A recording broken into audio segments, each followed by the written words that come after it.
يهده الله فلا مضل له ومن يضلله فلا هادي له وأشهد أن لا إله إلا الله وأشهد أن محمدا عبده ورسوله أما بعد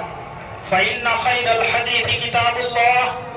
وخير الهدي هدي محمد صلى الله عليه وسلم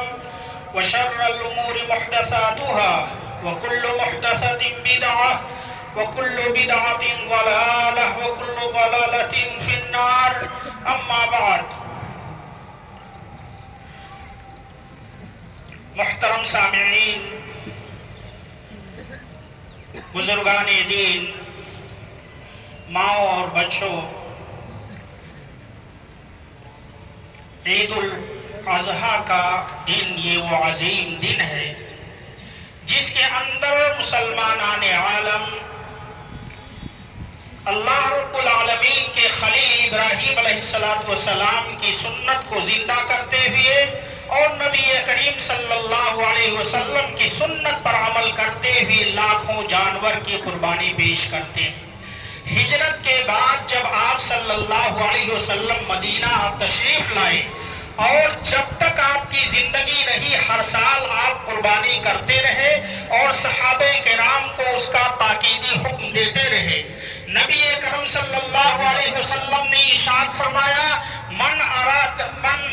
من وجد سعة لأن يضحي فلم يضحي فلا يقربن مصلانا، کہ وہ شخص جس کے پاس قربانی کرنے کی استطاعت اور طاقت ہو لیکن اس کے باوجود وہ قربانی نہ کرے تو ہماری عیدگاہوں کے قریب نہ آئے۔ اور ایک دوسری روایت میں آپ صلی اللہ علیہ وسلم نے فرمایا کہ اے لوگوں، ہر گھر والے پر سال کے اندر ایک بار قربانی دینی ہے، لہذا جو شخص بھی قربانی کی استطاعت اپنے اندر پاتا ہو، اس کی طاقت رکھتا ہو، تو اسے ہر حال میں قربانی کرنی چاہیے اور اس سے غفلت اور سستی کسی طور پر بھی جائز اور درست نہیں ہے۔ دوسری بات یہ ہے کہ قربانی ایک عبادت ہے اور عبادت کی قبولیت کے لیے بنیادی شرط اخلاص ہے کہ ہم اللہ رب العالمین کی رضا کے لیے اپنی قربانی کو پیش کریں، اس لیے کہ اللہ تبارک و تعالیٰ نے ہمیں اسی کا حکم دیا ہے اور اسی کی تاکید کی ہے۔ فرمایا لن ینال اللہ لحومها ولا دماؤها ولکن ینالہ التقوی منکم، کہ تمہاری قربانی کا گوشت پوشت یہ ہم کو نہیں پہنچتا کہ کون کتنا موٹا جانور ذبح کر رہا ہے،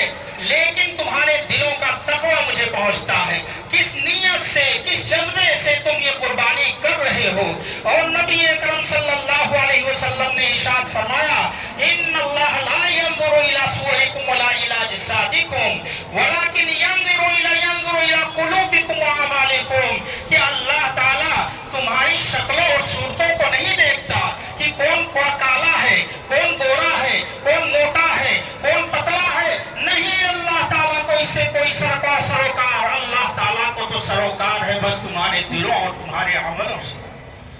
لہذا ضروری ہے کہ جو قربانی ہم پیش کریں وہ اللہ کی رضا کے لیے ہو، تقرب کے لیے ہو، دکھاوے کے لیے نہ ہو۔ آج کل جانوروں کی تشہیر مختلف اینگل سے اس کا فوٹو کھینچ کر کے اس کی تشہیر کرنا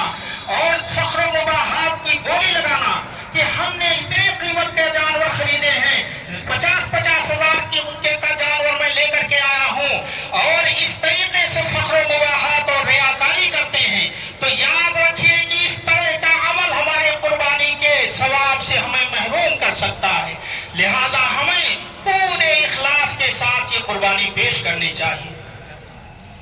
دوسری بات یہ ہے کہ اسلام نظافت، طہارت، صفائی ستھرائی کا دین ہے۔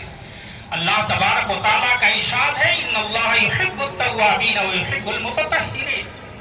کہ اللہ تعالیٰ توبہ کرنے والوں سے محبت کرتا ہے اور خوب صفائی رکھنے والوں کو اپنا محبوب بنا لیتا ہے۔ صفائی اور ستھرائی کو اسلام میں نصف ایمان قرار دیا گیا ہے، اور اتنا ہی نہیں بلکہ اسلام نے ہر مسلمان پر واجب کیا ہے کہ دن کے اندر وہ 5 مرتبہ اپنے طہارت کا جائزہ لے، کہ اس کا جسم پاک ہے، اس کا کپڑا پاک ہے، اس کی جگہ پاک ہے۔ یعنی نماز سے پہلے حکم دیا گیا کہ وہ اپنے ظاہری اور باطنی ہر طرح کی گندگیوں سے پاک و صاف ہو کر کے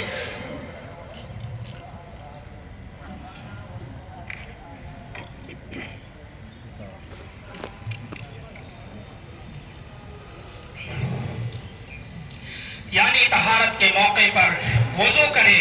دن میں 5 مرتبہ اپنے اعضاء کو دھولے، اس کو پاک و صاف کرے۔ اسلام نے صفائی ستھرائی کی اس حد تک تاکید کی ہے کہ نبی اکرم صلی اللہ علیہ وسلم نے فرمایا کہ میں اگر اپنی امت پر شاق اور دشوار نہ سمجھتا تو میں انہیں ہر نماز کے وقت مسواک کرنے کا حکم دیتا۔ اور اسلام نے یہ بتایا ہے کہ پیشاب کی چھینٹوں سے جو شخص نہیں بچتا تو عین ممکن ہے کہ وہ عذاب قبر میں مبتلا کر دیا جائے۔ عذاب قبر کے سببوں میں سے ایک سبب قرار دیا پیشاب کے چھینٹوں سے نہ بچنا۔ اسلام میں صفائی اور ستھرائی کی کس قدر تاکید ہے، اس کا اندازہ ہم اور آپ کو اس بات سے ہوگا کہ اللہ کے رسول صلی اللہ علیہ وسلم نے ارشاد فرمایا ہے کہ وہ شخص جو لہسن یا پیاز کھا لے تو ہماری مسجدوں سے دور رہے۔ اسلام میں اتنا بو بھی گوارا نہیں، لیکن ایک طرف اسلام کی یہ تعلیمات اور دوسری طرف امت مسلمہ کا یہ حال۔ صفائی اور ستھرائی کے بارے میں مسلمانوں کو تانا دیا جاتا ہے کہ ان کے محلے گندے ہیں، اور حقیقت بھی ایسی ہی کچھ نظر آتی ہے۔ ابھی آپ عید کے موقع پر دیکھیں گے کیا ہمارا